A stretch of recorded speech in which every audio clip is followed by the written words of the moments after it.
MCQs number 81, which of the following statement of the scatter diagram is correct? It is least important to establish which variable is independent. ये properties गलत है, इसमें जो correct होना it is most important आएगा इसका, ठीक है. It might indicate relationship where there is none, तो ये उसकी प्रॉपर्टी है, बिल्कुल ठीक है. इसका statement only two statement is correct. Which of the following statement of the scatter diagram is correct? It leads to correct conclusion even if there are only few data points. नहीं, ये इसकी statement गलत है. It might indicator, ये तो बिल्कुल property है, इसका भी only two statement is correct होगा. Which of the following statement of the scatter diagram, ये बिल्कुल ऊपर वाली प्रॉपर्टीज दी हुई हैं, तो पहला तो इसका गलत, हाँ पहला गलत है, लीस्ट की जगह इंपॉर्टेंट आएगा, सॉरी मोस्ट आएगा. It leads to correct conclusion, ये इसकी प्रॉपर्टी गलत है, तो इसमें बहुत स्टेटमेंट्स नॉट करेक्ट होगा. 84 का अ कंपनी इन्वेस्ट 5 मिलियन है. इंटरेस्ट रेट हमारे पास 12, 14 और 16% है, और हम लोगों ने NPV फाइंड करनी है, जो हमारे पास कैपिटल रेट है वो 10% है, तो अभी फाइंड कर लेते हैं.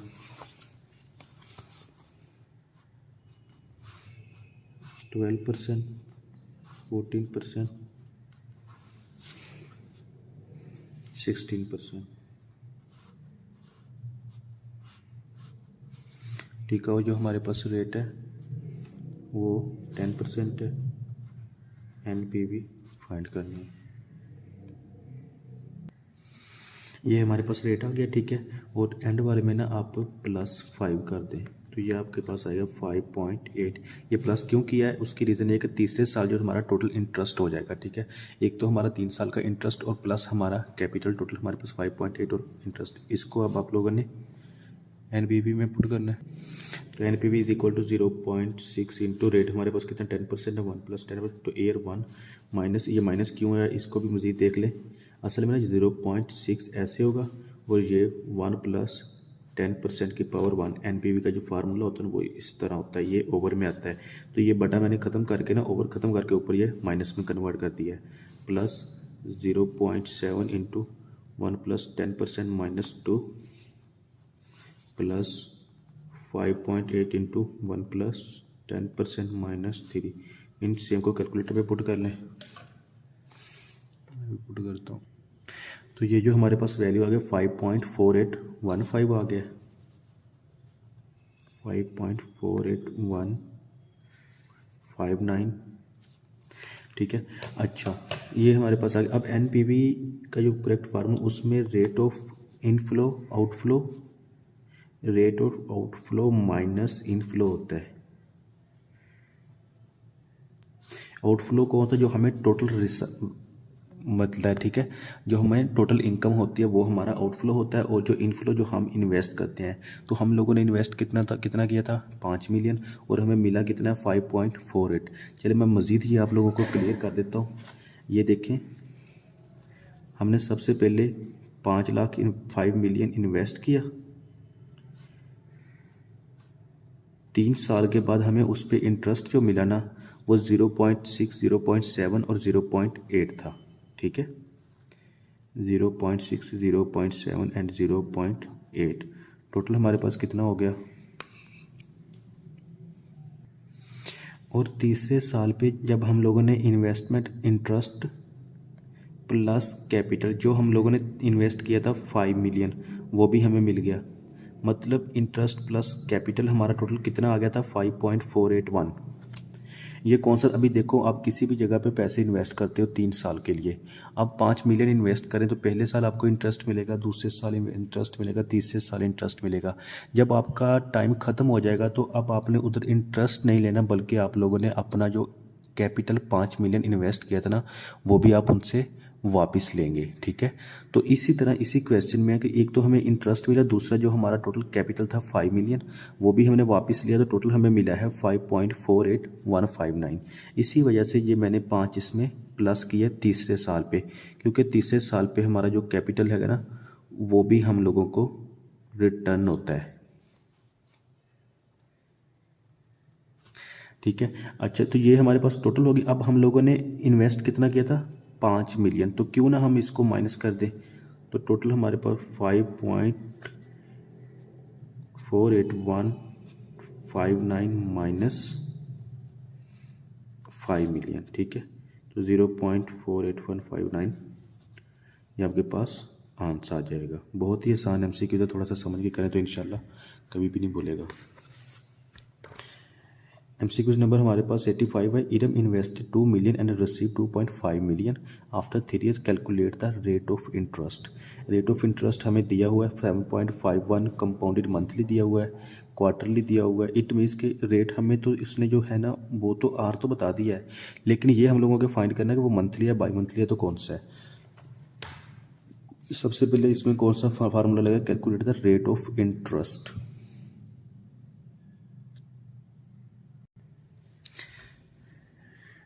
हमारे पास फार्मूला क्या होता है, S N is equal to P into 1 plus R की पावर एन। अगर हमारे पास वो मंथली का दिया हो या बाई मंथली या सेमी एनुअली तो हम मल्टीप्लाई एम और डिवाइडेड एम कर देते हैं। ठीक है, एस एन हमारे टोटल कितना रिसीव हुआ, 2.5 रिसीव हुआ है। ठीक है, 2.5 इन्वेस्ट कितना किया था, 2 मिलियन।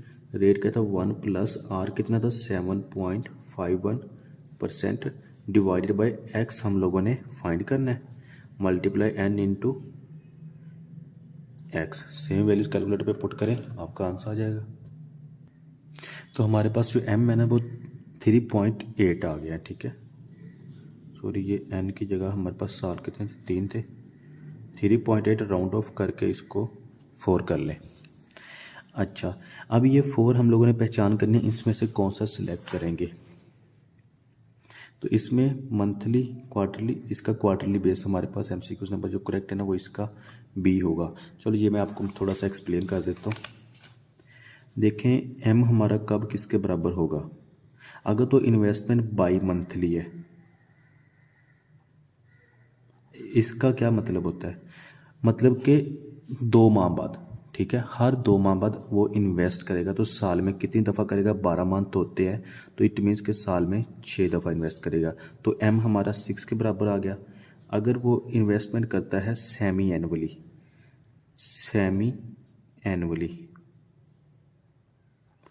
तो इसका सेमी एनुअली मतलब साल में, सेमी हाफ मतलब कि हर 6 माह बाद या साल में 2 दफ़ा, तो एम हमारा 2 के बराबर आ जाएगा।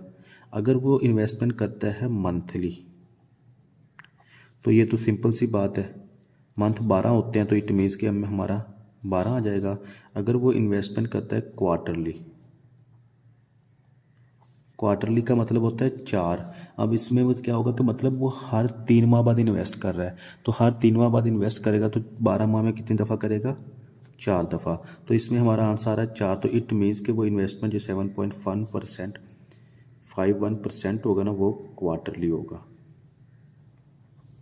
ठीक है, MCQs नंबर इसका बी करेक्ट होगा। नेक्स्ट MCQs देखते हैं।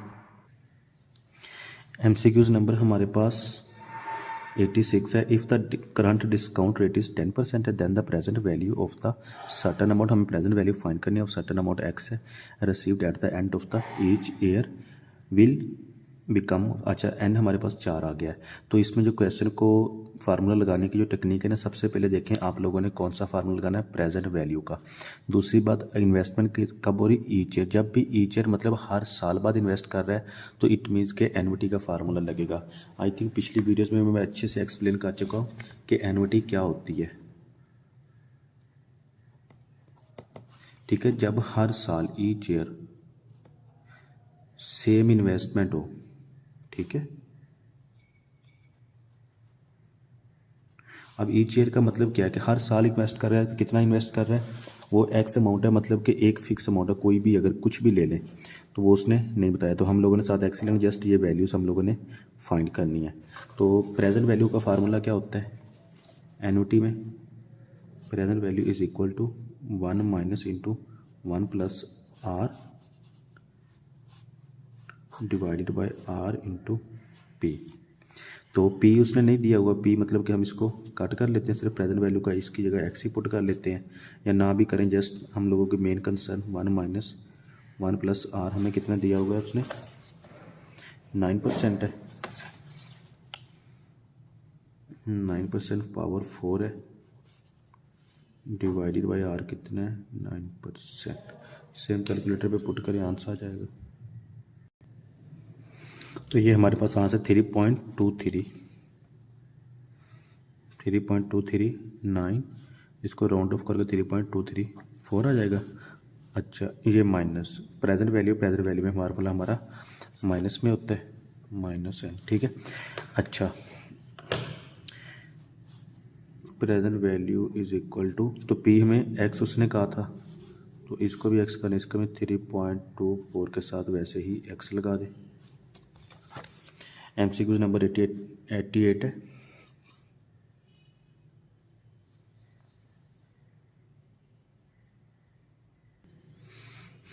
पढ़ा हम लोगों ने 86 था और हो गया 87। चलें, कोई मसला नहीं है, बिल्कुल MCQ सेम है, ठीक है।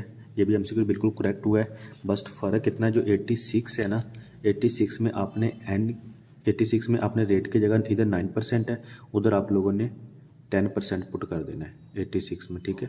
बाकी सेम प्रोसेस है। MCQ नंबर 88 करते हैं, ठीक है। ये दोनों सेम ही है, जस्ट रेट का डिफरेंस है। Consider the following 4.5 4.9 something with 95% confidence level है द पॉपुलेशन मीन हम लोगों ने फाइंड करना है। पॉपुलेशन मीन का फार्मूला क्या होता है वो हमें आना चाहिए। Population mean is equal to x bar plus minus T test into standard deviation over n under root. अच्छा, सबसे पहले हम लोगों को मीन फाइंड करना होगा। कैलकुलेटर पे भी फाइंड कर लेते हैं, आसान सा तरीका है। मोड प्रेस करें, 3 स्टैट के बाद आप लोगों ने 1 पे जाना है और वैल्यूज़ पुट करनी है। 4.5 4.9 4.5 4.9 5.2 5.6 6.2। AC प्रेस करें, शिफ्ट प्रेस करें, 1 प्रेस करें और आप लोगों ने जाना है नंबर 4 वेरिएंस पे। वेरिएंस पे आप लोगों ने 2 पे क्लिक करें और इक्वल प्रेस करें, आपका 5.28 मीन आ गया, ठीक है। डायरेक्ट कैलकुलेटर पे पुट किया, तो मैं इधर लिखते हैं x bar is equal to 5.28 by calculator 5.28 plus minus T, इसको सोल्व कर लें, T into alpha over 2 into n-1। Alpha over 2 क्यों आया? क्योंकि जो हमें कॉन्फिडेंस लेवल है ना वो उसने 95% दिया था, तो 95% अगर कॉन्फिडेंस लेवल है तो कॉन्फिडेंस सिग्निफिकेंस लेवल हमारा कितना होगा? 5% होगा। इसको मज़ीद कर ले 0.05 हो जाएगा। 0 तो हमारा अल्फ़ा इज़ इक्वल टू 0.05 है, ठीक है। सेम इसको फार्मूले में पुट करते हैं, T alpha 0.05 divided by 2 into N हमारे पास कितना है? 5 है, 1 2 3 4 5, एन हमारे पास 5 माइनस 1 हो जाएगा। T into alpha 0.05 divided by 2 into 4 हो जाएगा। इसको 0.02 इसको मज़ीद कर लें तो टी अब आपके पास 0.025 आ जाएगा इंटू 4 आ जाएगा। ये टी टेस्ट में इसकी वैल्यू चेक कर लेंगे कितनी आ जाएगी, वो भी मैं आपको दिखा देता हूँ।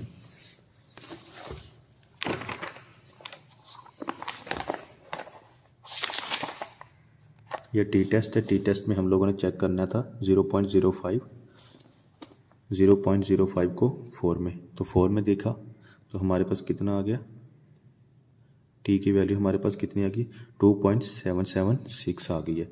4 में 0.025 2.776, ठीक है। तो मैं इधर पुट कर सकता हूँ 2.776 multiplies standard deviation. Standard deviation भी हम कैलकुलेटर से फाइंड करेंगे, बहुत आसान तरीका है। ये हमारे पास 5.28 मीन आ गया। वैल्यूज हम लोगों ने पहले पुट की हुई हैं, सेम शिफ्ट प्रेस करेंगे, वन प्रेस करेंगे, सॉरी शिफ्ट 1, वही नंबर 4 पे जाएंगे, वेरिएंस का नंबर 4 पे आप लोगों ने क्लिक करना है, ठीक है। नंबर 4 स्टैंडर्ड डेविएशन का साइन है, 4 प्रेस करेंगे तो इक्वल प्रेस करेंगे तो हमारे पास स्टैंडर्ड डेविएशन 0.6534 आ जाएगा, ठीक है। 0.6534 और लिख सकते 0.6534 डिवाइडेड बाय हमारे पास n कितना है? 5 है, 5 का अंडर रूट आ जाएगा। हमारे पास इधर प्लस माइनस है, मतलब कि हमारे दो आंसर आएंगे, एक दफ़ा आप प्लस कर लें, एक दफ़ा आप माइनस कर लें। Plus 2.776 multiply by 0.6534 divided by 5 under root and 5.28 minus 2.776 multiply by 0.6534 divided by 5 under root. Calculator पे इसका आंसर निकाल लें। ये एक दफ़ा हम लोगों ने इसको माइनस किया तो हमारे पास 4.46 आ गया। माइनस का जो आंसर है 4.46 राउंड ऑफ करके 4.47 कर लें। एक दफ़ा इसको प्लस कर लेते हैं।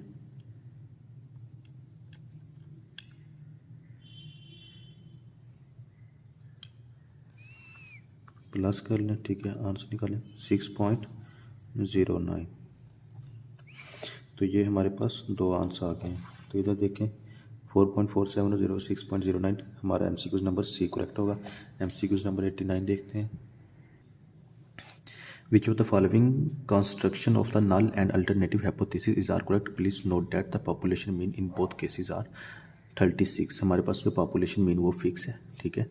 The sample data between the evidence that the population mean is less than the 36, therefore H note is equal H note. अब जो हमें मेन चीज़ देखने वाली है, H नोट में जो हमारा म्यू नॉट इक्वल टू 36 है और H1 में म्यू इज इक्वल टू 36, और H नोट में म्यू इज इक्वल 36 और H1 में म्यू लेस देन इज 36। अच्छा, ये इसकी ना तीन प्रॉपर्टीज़ होती हैं, वो मैं आपको इधर लिख देता हूँ। तो आप लोगों ने जस्ट इसको याद कर लेना। कोई भी MCQ आए तो आप लोगों ने उसी के अबाउट करेक्ट करना होता है।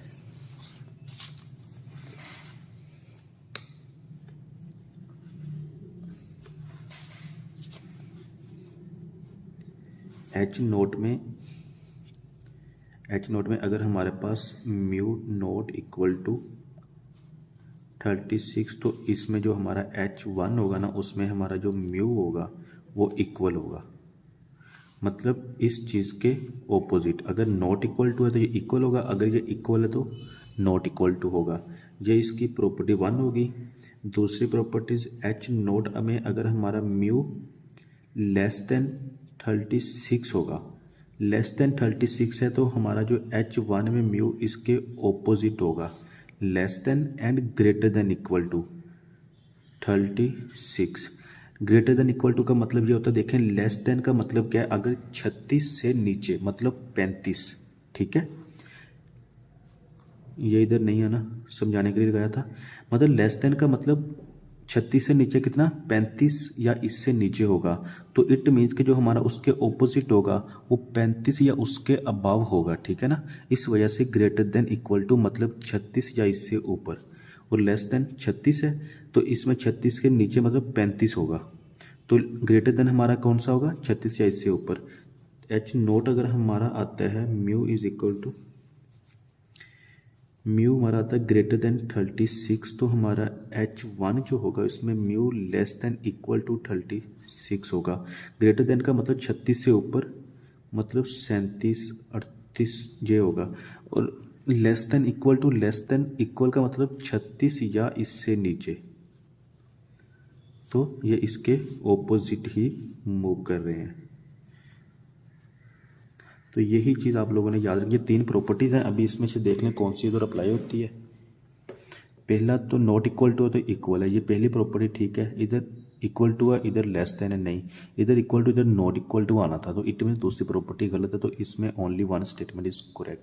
MCQ नंबर 90 देख लें। Which of the following statement as regard of the normal distribution is are correct. Both tails of the distribution approaches and meet the horizontal axis at the finite but high value. Both tails of the distribution approaches and meet the horizontal axis. Horizontal axis तक तो बात ठीक है, ठीक है। Both tails, ये tail number 1 होगी, tail 2 meet the horizontal axis, horizontal X axis पे तो मिल रही हैं। At a finite but high value, नहीं फिनिट बट हाई वैल्यू नहीं, बल्कि हाई वैल्यू तो इसकी ये बनती है, ठीक है। तो ये लो वैल्यू पे मिल रही हैं डाउन पे, तो इट मीन्स कि जो इसकी पहली स्टेटमेंट गलत है। Higher standard deviation leads to the flatter curve. High standard deviation leads to the flatter curve, ये हमारी स्टेटमेंट बिल्कुल ठीक है। तो इसमें हमारा जो करेक्ट होगा ना, ओनली स्टेटमेंट 2 इज करेक्ट होगा। MCQ नंबर 91 इंशाल्लाह नेक्स्ट वीडियो में देखते हैं। अल्लाह हाफिज़।